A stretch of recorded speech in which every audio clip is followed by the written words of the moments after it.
I don't know about you, but over the last few months, I've seen countless videos of people sharing some sort of revolutionary AI search strategy. A few weeks later, this person is sharing yet another shiny new tactic that you need to do to rank in ChatGPT. Maybe you've noticed this too. It's super frustrating, right? As someone with a website that literally ranks for thousands of prompts in ChatGPT, Gemini, and Claude, I know how to rank in AI tools. And no, I didn't use any overhyped AI SEO tactics that stopped working after a few weeks. Instead, I use foundational strategies that get my sites to show up for literally thousands of prompts in Gemini, ChatGPT, and Claude. So if you want a simple guide to help your site rank in AI tools, make sure to watch this entire video. Okay, so let's get right into the approach that I'm using right now. This may sound a bit crazy at first, but I actually think AI is more of an opportunity in SEO than a threat. Let me show you exactly what I mean. Here's our organic keywords report in Semrush for my site, Exploding Topics. Now, our Google traffic is down a little bit, and that makes sense. Some searches that used to send clicks are now being answered directly in tools like Google AI Overviews or ChatGPT. But here's the important part. We still get a decent amount of traffic from Google every month, especially from keywords with high buyer intent. Keywords where someone is actively comparing tools, looking for pricing, searching for reviews, or trying to decide what to buy. These searches may not make my GA4 light up like a Christmas tree, but they bring in leads and customers, which at the end of the day is all that really matters. But there's another part of the story. We now have a second channel to work with, and that's AI. When someone asks an AI tool about trend research, emerging startups, or finding new market opportunities, Exploding Topics can show up there too. So even if Google clicks are down slightly, we make up for that by showing up in this brand new channel. In fact, a lot of our new leads and customers tell us that they found us using AI tools like ChatGPT and Claude. So yeah, clicks from traditional searches in Google are at an all-time low. But that does not mean SEO is dead, or you need to reinvent your SEO strategy for AI. It just means you need to adjust your AI strategy to help your site rank both in Google and in AI tools. And now I'll show you exactly how to do it. Step one is to prioritize buying keywords when it comes to optimizing your content, either for Google search or for AI search. Why is this important?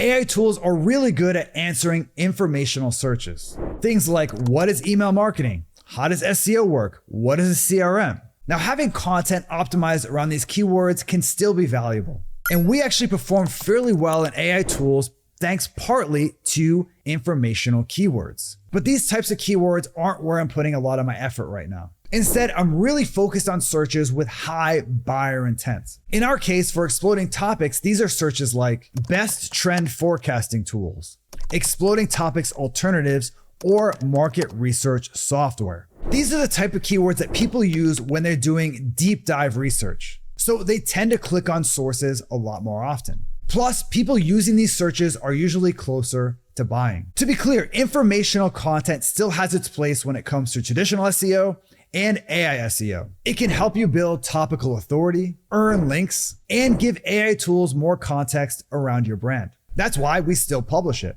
But my focus today has really shifted towards high intent keywords that bring in leads and customers from Google and AI. For example, back in the day, we'd publish a lot of informational content like this on our site. But now we really focus on topics with high buyer intent like this. That way we show up in both organic results and in AI tools like ChatGPT when customers search for trend spotting solutions.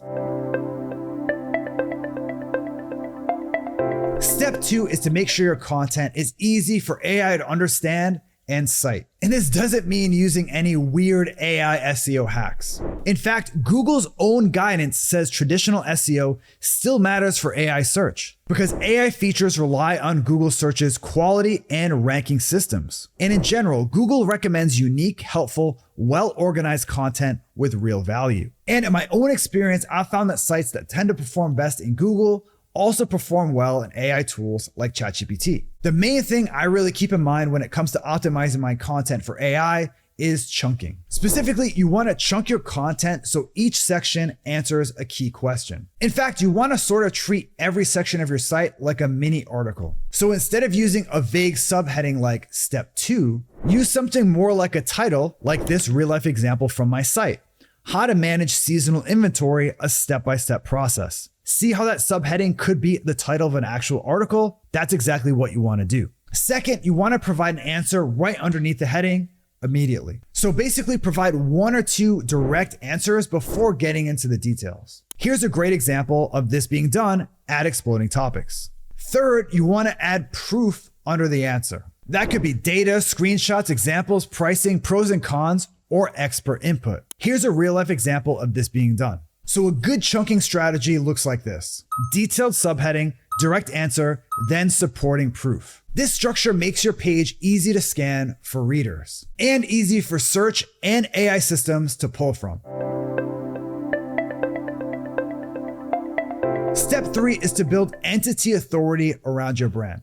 In plain English, this simply means make it obvious who you are, what you do, and who you do it for. For Exploding Topics, that's simple. We help people find trends early. And that concept, also known as an entity, shows up consistently across our site. And you want to do the same thing on your website. Specifically, make sure to outline what you're known for in 3 main places: your about page, your product pages, and your homepage. On each page, you want to explain your brand, your expertise, and who you serve. So why is this so important? AI tools need to understand your brand before they can confidently cite you in answers. So the more they see the same thing cited about your brand on your site, the more confident AI tools will be about what you do.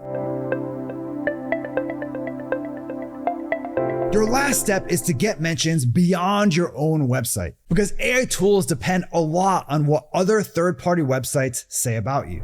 For example, at Exploding Topics, we get cited somewhat regularly in places like Reddit and industry blogs. And AI tools like ChatGPT train on these sources a lot. So when they see Exploding Topics getting mentioned in conversations around trend spotting and tools for finding trending products, they're very likely to include us in AI answers. So how do you do it?